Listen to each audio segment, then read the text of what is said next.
평생 동안 우리들은 삶을 보면은 그런 것 같습니다. 우리는 평생 동안 무언가를 또한 그리고 누군가를 기다리며 살아갑니다. 몇 주 전에도 제가 한권사님 따님의 결혼식도 갔었는데요. 이제 신혼부부가 됐겠죠. 그럼 이런 신혼부부들은 무엇을 기다릴까요? 그들은 태어나서 가족으로 만날 이세를 간절히 기다릴 것입니다. 또한 그 아이가 커서 이제 수험생이 되어지면 대입 수험생이든 취업 수험생이든 그들이 기다리는 것은 합격의 소식일 것입니다. 또한 직장인은 승진의 소식을 기다리고 월급을 아마 기다릴 것입니다. 또 여행객들은 여행을 하기 위해서 필요한 교통편인 비행기나 기차나 무슨 버스나 배나 여러 가지 교통편들을 기다리게 됩니다. 그러면 오늘 말씀의 제목이 되어지는 기다림과 우리가 대강절을 보내고 있는데요. 대강절과는 그러면 어떤 관련이 있을까요? 관계성을 알아보기 위해서 그 대강절의 의미를 살펴보기를 원합니다. 여러분 아마 주보의 속지를 보시면 거기에도 대강절의 의미에 대해서 나와 있더라고요. 제가 한번 읽어보니까요. 그래서 읽어보니까 대강절이라는 것은 두 가지를 기다리는 의미로 나오고 있습니다. 첫 번째는 우리의 죄와 사망으로부터 우리를 구원하시기 위해서 세상에 태어나신 날을 기념하는 성탄절을 또한 기다립니다. 더불어서 그 예수님이 승천하셨지만 우리에게 다시 오실 그날 그 재림의 예수님을 또한 기다리는 그 절기가 바로 대강절입니다. 그러기에 어찌 보면 대강절과 기다림은 같은 의미를 가지고 있다고 말할 수가 있습니다. 우리는 1차적으로 아까 제가 서론에서 말씀드렸지만 예수님께서 태어나신 날을 기념하면서 그 성탄이 우리에게 준 의미들을 한번 생각해보는 그런 시간을 갖게 되었습니다.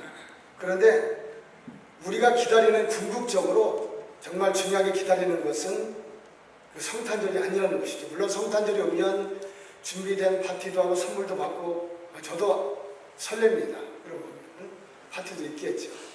그런 것도 중요하지만 결과적으로 크리스찬으로서 우리가 기다리는 것은 성탄절이 아니라 다시 오실 예수님의 재림이시라는 거죠.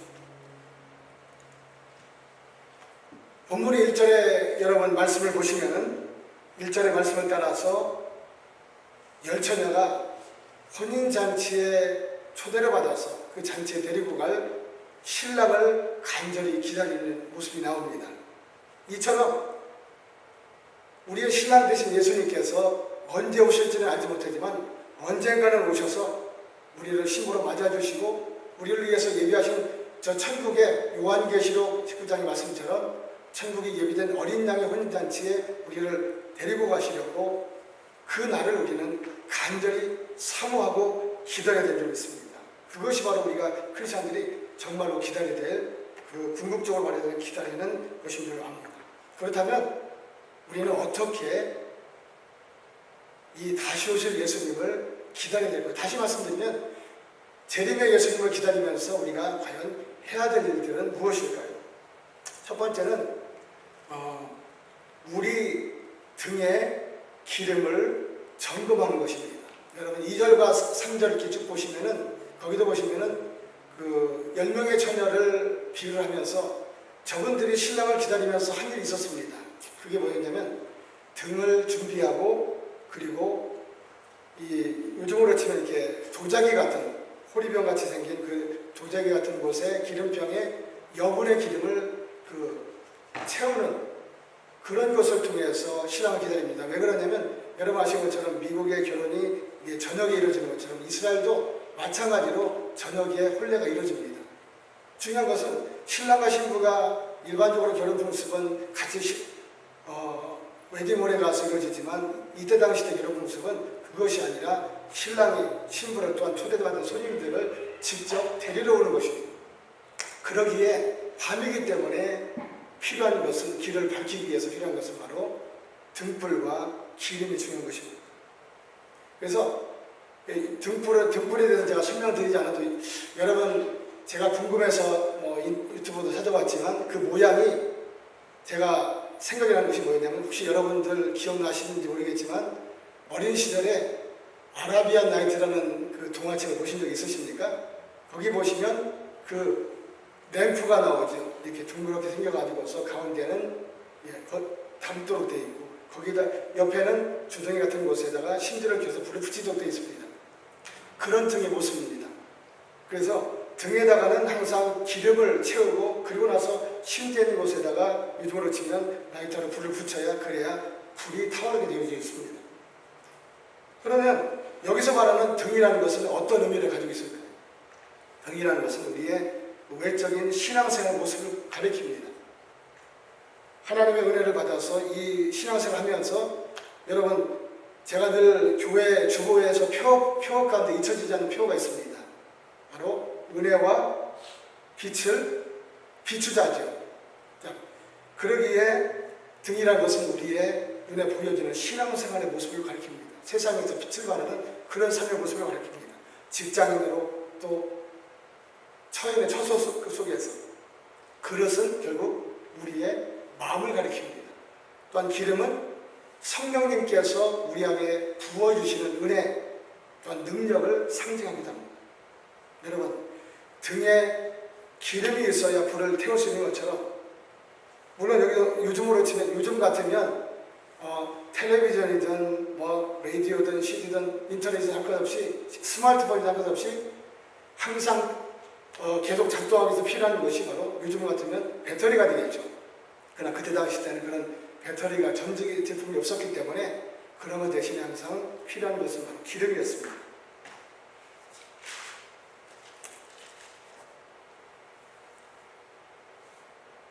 자, 그래서 우리 신앙에서도 우리 안에 얼마나 하나님이 주시는 은혜와 능력이 가득 타오르고 있는지, 가득 채워 있는지 우리는 날마다 점검해야 될 줄 압니다. 이것에 관한 성경 구절을 제가 읽어드리려고 합니다.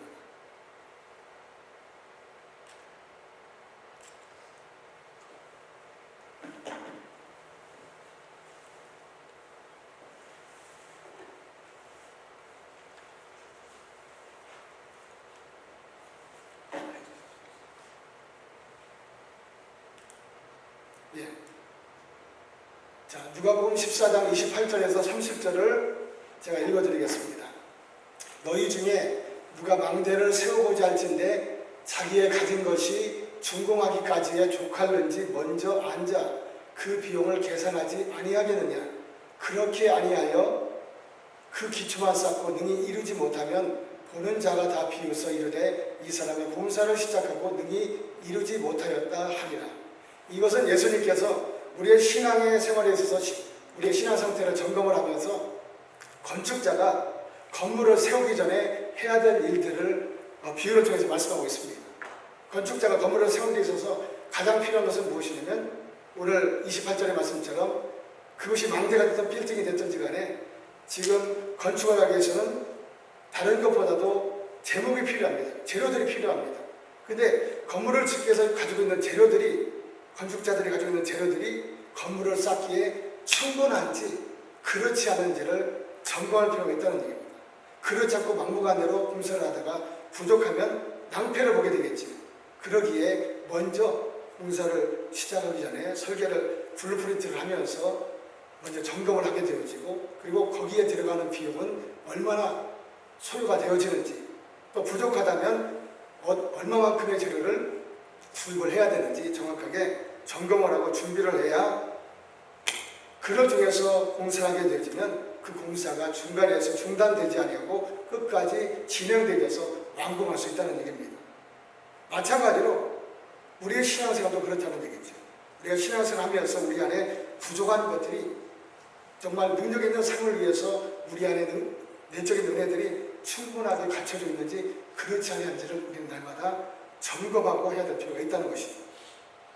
저는 가끔 자동차를 운전하고, 여러분도 마찬가지겠지만 자동차를 운전하고 이렇게 교회를 올 때나 다니면서 보면은 가끔씩 프리웨이든 로컬이든 로컬 로드든 상관없이 가끔씩 자동차에 기름이 갑작스럽게 떨어져서 길 한복판에 스여져서 차가 꼼짝도 못한 채 그것 때문에 낭패를 겪고 있는 자동차 운전자들을 보게 되어집니다.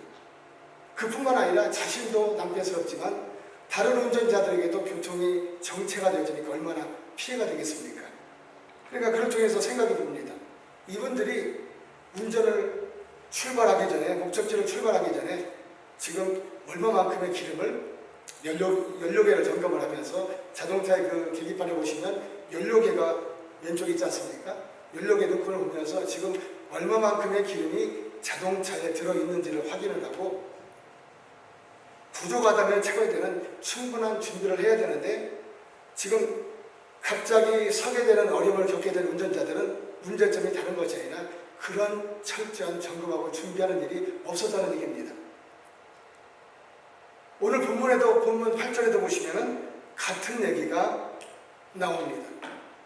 이 미련한 다섯 처녀와 슬기로운 다섯 처녀가 이제 신랑을 맞이하기 위해서 등과 기름을 준비하는데요. 왜 미련한 처녀들은 등불만 준비를 하고 기름을 준비하지 못했으며 왜 슬기로운 여인들은 여분의 기름을 준비했을까요? 그것은 차이점이 있다는 얘기입니다. 마치 지혜로운 운전자가 그런 것처럼 그들이 먼저 신랑을 맞으러 나가기 전에 그릇에 등을 채우면서 기름을 부으면서 이 부어진 기름이 밤새도 신랑이 언제 올지 모르겠지만 시간이 오래 지속되어도 이 등불이 계속 태울 수 있을 만한 충분한 기름이 갖춰져 있는지 점검했느냐 안 했느냐의 차이점입니다. 미련한 여인들은 그런 준비를 점검을 하지 않았다는 겁니다. 그러니까 준비하지 않아서 신랑이 왔을 때 여러분 오늘 8절에 보시면 난처해서 지금 당장 신랑이 온다는 소리 들으니까 난처해서 어쩔 줄 모르고 지금 어려움을 겪고 있는 모습이 나옵니다. 근데 슬기로운 여인들은 미리 준비를 했기 때문에 신랑이 다가와도 걱정할 필요가 없었다는 얘기입니다. 아무리 시간이 지나도 기름이 소모가 되어져도 걱정할 필요가 없었다는 얘기입니다. 여러분, 세상의 지혜로운 운전자들도 미리 대비하는 것처럼 우리 신앙생활도 마찬가지입니다. 신앙생활을 하면서 우리가 그렇다면 왜 영적인 기름들이 소모가 될까요? 기름은 자동차가 움직이는 그 거리만큼 기름은 소모가 되어져 있습니다. 마찬가지로 우리 안에 하나님께서 은혜를 부어주시고 능력이 부어져 있습니다. 그런데 세상을 살아가면서 여러 가지 분주한 일들 때문에 또 사역 때문에 또 여러 가지 문제 때문에 그런 것들 때문에 우리 안에 주시는 은혜의 에너지를 소모할 수밖에 없다는 얘기입니다. 그러기에 우리는 날마다 우리의 영적인 상태를 날마다 이 지혜로운 여인들처럼 점검해야 될 줄 믿습니다. 그렇다면 언제 우리 영적인 상태를 점검해야 될까요?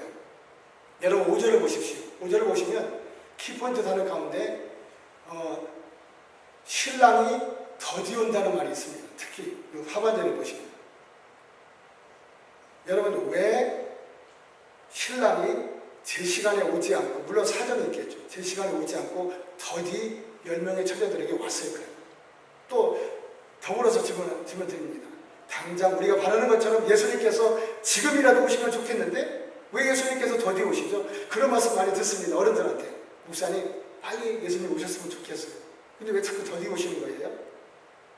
더디 오면 우리가 자꾸 낙심이 되어지고 힘들지 않습니까? 당장 기다리는 사람이 손님이 오면 기쁜 것처럼 예수님이 오시기를 바라는데 자꾸 더뎌집니다. 왜 그럴까요? 그거는 다른 것이 아니라 하나님께서 신랑 되신 예수님께서 우리들에게 우리의 영적인 기름을 준비할 수 있는 기회를 주시기 위해서입니다. 여기에 나타나는 처녀들도 마찬가지입니다. 더디 올지라도 만약에 신랑이 더디오는 그 순간에 미련한 처녀들이 그때라도 슬기로운 처녀들과 함께 피곤해서 잠드는 건 문제가 되지 않습니다. 잠드는 그 순간이라도 자다가 벌떡 일어나서 아니 이래서는 안 되지. 신랑 언제 올지 모르는데 지금이라도 준비를 해야 되겠다는 마음을 가졌더라면 대비를 할 수 있었겠죠. 다시 말씀드리면 우리가 예수님을 기다리는 지금 이 순간, 지금부터 예수님께서 신랑 되신 예수님이 언제 오실지 알지 못하지만 슬금 여인들처럼 우리가 영적인 기름들을 점검하고 준비할 수 있는 우리들이 되기를 주 이름으로 부탁을 드립니다. 그러면 기름이 부족한 것을 점검했으면 그 다음에 해야 될 일은 여러분 무엇일까요? 바로 기름을 채우는 일이겠죠. 그 다음 기름을 여러분 어떻게 채우시겠습니까? 그런 기름 단계를 저는 자동차를 통해서 비유로 설명을 해보았습니다. 오늘 여러분 9절에 보시면 슬기는 자들이 미련한 자들에게 조언을 하기를 지금 필요한 기름이 있느냐 그러면 파는 자들에게 가서 너희 쓸 것을 구입하라는 말씀이 나옵니다. 다시 말씀드리면 첫 번째 해야 될 일은 하나님께 나아가서 즉 우리의 마음을 여는 그런 일이 되겠죠. 자, 여러분 그림 보이십니까? 자동차에 차를 타게 되면 주유소에 도착하게 되면 기름이 있습니다. 기름을 얻기 위해서 먼저 해야 될 일이 무엇일까요? 그것은 여러분 설명드리자면 잘하는 것처럼 저기 있는 연료 주입구 연료 탱크에 있는 저 캡을 열어야 되겠죠. 1단계를 열고 2단계를 열어야 됩니다. 아무리 기름을 얻고자 해도 저 탱크를 닫게 되면 어떻게 됐습니까? 기름을 얻을 수 있겠습니까? 없겠습니까? 못 얻는다는 얘기죠. 마찬가지로 더불어 성경 구절 읽어드리겠습니다. 여기에 관련된 성경 구절이 바로 요한계시록 3장 20절에 있습니다. 볼지어다 내가 문 밖에 서서 두드리노니 누구든지 내 음성을 듣고 문을 열면 내가 그에게로 들어가 그와 더불어 먹고 그는 나와 더불어 먹으리라. 다시 말씀드리면 예수님께서 이제 오실 때 은혜를 주시려고 할 때 우리가 마음의 문을 두드린다는 얘기입니다. 그러면 은혜의 기름을 받기 위해서 해야 될 일은 먼저 캡을 여는 것처럼 연료 탱크의 문을 여는 것처럼 마찬가지로 우리 마음의 문을 열어야 된다는 것이죠. 여러분 저는 가끔씩 다른 곳에서도 그랬고 여기 와서도 이렇게 식사 시간에 보면은 어린 아이들을 둔 부모님들이 안타까워하는 그런 얘기를 듣습니다. 그게 뭐냐면 특히 식사 시간에 우리 아이들은 식사를 잘 하지 않아서 속이 상해요. 여러분 그렇지 않아요? 여러분의 자녀들이 정성스럽게 여러분들이 엄마나 할머니가 준비한 음식들을 정성스럽게 준비한 음식들을 먹어야 기분이 좋지 않겠어요? 그렇죠? 근데 먹지 않으니까 영양을 섭취하지 못하니까 건강하지 못하겠죠. 또 잘하지도 못하겠죠.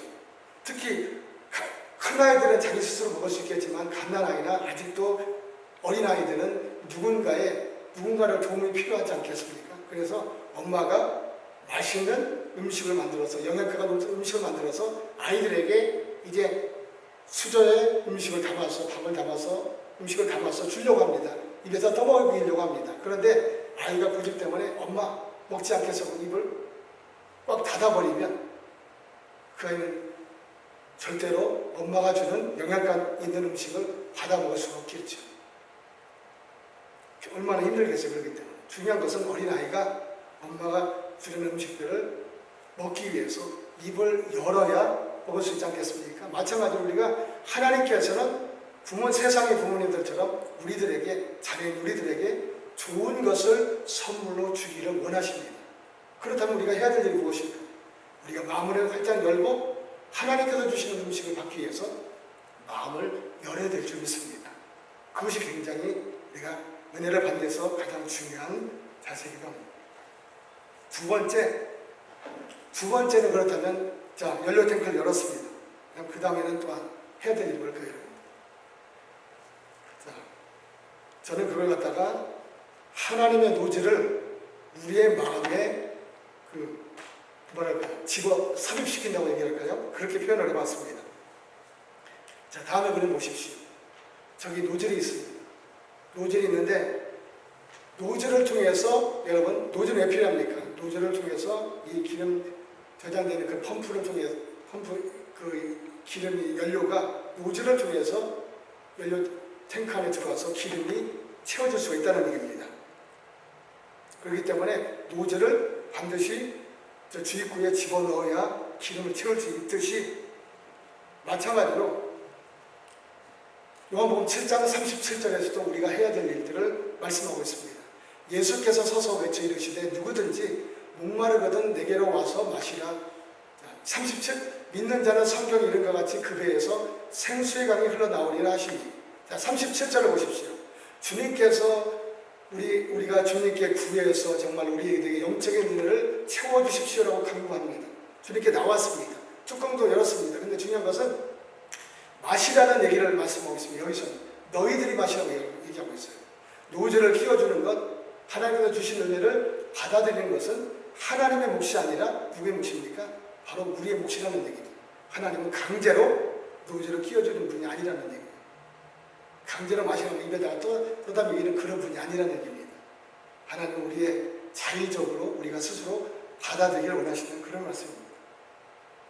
그래서 우리는 은혜의 노저를 우리 안에 넣게 되는데, 이 노저는 여러분 기도가 될 수도 있고요, 찬양이 우리가 드렸던 찬양들, 또한 하나님의 말씀, 그리고 또한 성도들의 믿음의 교제 등이 될 수가 있습니다. 우리는 기도와 찬양과 말씀과 믿음의 교제의 노저를 우리가 통해서 하나님의 은혜를 통해서 우리가 가까이 할 때 하나님께서 부어주시는 은혜의 능력의 기름들을 우리 안에 받아들일 수가 있게 되는 것입니다. 그렇다면 또 한 가지 궁금한 게 나옵니다. 자, 얼마만큼 여러분 기름을 채워야 될까요? 아까 제가 38절에도 말씀하고 있지만은 생수의 강이 흘러 넘칠 때까지 채우라고 말씀하고 있습니다. 기름도 마찬가지입니다. 지금 기름이 거의 없는 상태예요. 그래서 주의를 하려고 하는데, 장거리를 가기 위해서는 얼마만큼 여러분 기름을 채워야 될까요? 여러분? 가득 채워야 되겠죠? 끝까지 올라올 때까지 가득 채워야 그리야 장거리를 운행할 수 있는 것처럼, 마찬가지로 우리도 하나님의 영적인 은혜가 우리 마음속에 가득 채워질 때까지 은혜의 기름들을 우리는 노저를 통해서 계속 받아들여야 될 줄 믿습니다. 여러분, 저는 지금까지 하나님의 은혜의 기름들을 받을 수 있는 과정들에 대해서 말씀을 드렸습니다. 근데 이것들은 한 번으로 끝나야 될까요, 여러분들? 한 번만 해도 될까요? 한 번만 해도 필요한 것 같습니까? 그렇지 않다는 얘기입니다. 예수님께서 오시는 그 순간까지 계속해서 신앙을 점검을 하고 계속 채우는 일을 계속해야 될 줄 믿습니다. 그것은 아까 제가 초반에 말씀드린 것처럼 이 은혜는 지속되는 것이 아니라 살다 보면 소모가 되어지기 때문에 그렇다는 얘기입니다. 자, 그렇게 되면 어떤 결과를 맺게 될까요? 에베소서 3장 16절을 보시겠습니다. 그의 능력의 영광의 풍성함을 따라 그의 성령으로 말미암아 너희 속사람을 능력으로 강건하게 하시오라는 말씀이 나옵니다. 다시 말씀드리면 우리 안에 능력이 떨어질 때, 은혜가 떨어질 때는 어떻습니까? 힘이 없고 낙심되어지고 좌절되어졌는데, 우리 안에 성령을 통해서 능력이 부어지니까 어떻습니까? 강건함을 얻는다는 얘기입니다. 속사람이 강해진다는 얘기입니다. 회복되어진다는 얘기입니다. 아까 목사님의 기도처럼 우리의 속사람이 하나님이 주시는 은혜의 노즐들을 통해서 은혜를 받아들일 때 우리의 속사람이 강해질 수밖에 없다는 얘기입니다. 여러분, 자동차의 연료에 가스가 가득 채워지게 되면 어떤 먼 곳도 힘차게 자동차가 달려갈 수가 있습니다. 마찬가지로 우리도 성령께서 주시는 은혜 능력을 충만하게 받게 되어지면 예수님께서 다시 오시는 그 날까지 계속해서 우리는 빛을 발하며 신앙생활을 계속해서 해나갈 수가 있게 되어집니다. 여러분, 이 말씀을 보시면 여기서 결론이 그렇게 되어지면 어떤 결과를 맺게 되냐면, 여러분 10절 보시면 준비된 슬기로운 여인들은 신랑이 와서 어떻게 했다고 되어 있습니까? 혼인잔치에 데리고 들어갔다고 되어 있습니다. 그리고 문을 닫아버렸다고 되어 있습니다. 그렇게 해서 준비된 슬기로운 여인들은 기름이 준비되어 있었기에, 맞이할 수 있었기에 예수님의 인도를 통해서 그들은 혼인잔치에 참여하게 되는 영광을 누릴 수가 있게 되었습니다. 마찬가지로 우리가 영적인 기름들을 충만하게 채워져서 예수님 오실 때까지 날마다 채우는 일에 힘을 쓰게 되어진다면 우리도 슬기로운 여인들처럼 천국의 혼인잔치에 예수님과 더불어서 들어가서 참여하게 되는 영광을 얻게 되어집니다. 그런데 11절 이하는 뭐냐면 그렇지 아니하면 미련한 처녀처럼 준비하지 아니하면 어떻게 되어지느냐? 혼인잔치에 들어가려고 문을 두드려도 주여 지금이라도 들어가기 원합니다. 제발 저희들을 선택했지 않습니까? 문 좀 열어주세요 라고 아무리 외쳐도 불러도 대답 없는 이를 여라는 김수호 시인의 노래처럼 아무리 신랑 예수님 문 열어주세요. 저도 초대했잖아요 라고 외쳐도 문을 열리지 않고 우리는 그런 사람들은 천국에 들어가지 못하게 된다는 얘기입니다. 저는 이제 말씀의 결론을 짓기 원합니다. 우리는 지금 대강절을 맞이하고 보내고 있습니다. 보내면서 지금부터 우리가 해야 될 일은 무엇일까요? 지금부터 슬기로운 여인들처럼 신랑 되신 예수님을 맞이하기 위해서 날마다 우리의 기름을 점검을 하고 또한 준비하는 일에 힘을 쓰는 저와 여러분 모두가 되었으면 합니다. 기도하겠습니다. 좋으신 아버지 하나님 감사합니다. 오늘 말씀을 통해서 우리가 대강절을 맞이하면서 어떻게 이 대강절을 보내야 되는지를 말씀해 주시니 감사합니다. 단순히 성탄절이 오기에 기뻐하고 즐거울 것이 아니라 다시 오실 예수님 때문에 들어가기만을 사모하는 것으로 그치는 것이 아니라 우리 안에 있는 영적인 기름이 얼마나 채워져 있는지 날마다 우리 영적인 상태를 점검을 하며 부족하다면 하나님께 나와서 은혜의 노절들을 통해서 기도와 찬양과 말씀의 교제 노절들을 통해서 날마다 우리 안에 충만하게 부어주시는 은혜들을 충만히 채워질 때까지 날마다 채우는 일에 힘을 쓰게 하여 주옵소서.